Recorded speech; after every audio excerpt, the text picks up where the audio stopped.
திருப்பூர் மாவட்டம் உடுமலைப்பேட்டை அருகே கொங்கல் நகர கிராமத்தில் கல் விடுதலை மாநாடு நடைபெற்றது.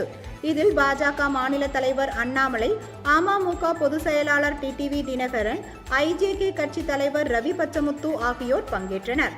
மாநாட்டில் பேசிய அமமுக பொதுச் செயலாளர் டிடிவி தினகரன், கஞ்சா, போதை மாத்திரை, போதை மிட்டாய்கள் நடமாட்டம் அதிகமாக உள்ளதை தடுக்கும் வகையில் தமிழ்நாட்டில் கல் இறக்குவதற்கு திமுக அரசு அனுமதி வழங்க வேண்டும் என்றார். மாநாட்டிற்கு பின் செய்தியாளர்களை சந்தித்த பாஜக தலைவர் அண்ணாமலை, தேசிய ஜனநாயக கூட்டணி பொறுத்த அளவில் கல் இறக்க வேண்டும் என்பதில் மிக தெள்ளத்தெளிவாக இருப்பதாக கூறினார். 2026 தேர்தலில் மக்கள் தங்களுக்கு வாய்ப்பு கொடுக்கும் பொழுது கல் இறக்குவதற்கான அனுமதியை நிச்சயமாக கொடுப்போம் என தெரிவித்தார்.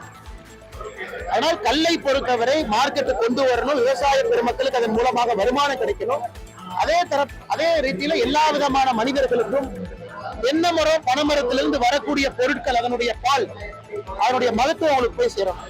அதனால்தான் தேசிய ஜனநாயக கூட்டணியை பொறுத்தவரை தெளிவாக இருக்கின்றோம். 2026 மக்கள் எங்களுக்கு வாய்ப்பு கொடுக்கும் பொழுது கல் இறக்குவதற்கான அனுமதியை நிச்சயமா நாங்க கொடுக்கத்தான் போறோம். அண்ணன் டிடிவி தினகரன் அவர்கள் அம்மா மக்கள் முன்னேற்ற கழகத்துடைய பொதுச்செயலாளர் தான். இந்திய ஜனநாயக கட்சியினுடைய தலைவர் ஐயா ரவி அவர்கள் இங்க வந்தார். அண்ணன் சீமான் அவர்கள் விழுப்புரத்துக்கு போயிருந்தார். நிறைய கட்சிகள் இன்னைக்கு ஒரு நிலைப்பாட்டுக்கு வர ஆரம்பிக்கிறாங்க. தேசிய ஜனநாயக கூட்டணியை பொறுத்தவரை இது கொள்கை நிலைப்பாட்டோடு 2026 இதற்கான அனுமதியை நிச்சயமா நாங்கள் கொடுக்கத்தான் போறோம். ஆனா மக்களுடைய ஆதரவு, விவசாய பெருமக்களுடைய ஆதரவு, தென்னை மரம், பனைமரம், தென் தமிழ்நாடு, வட தமிழ்நாடு எல்லா விவசாய பெருமக்களும் எங்களோடு நிற்க வேண்டும் என்று அன்பாக வேண்டுகொள்கிறேன்.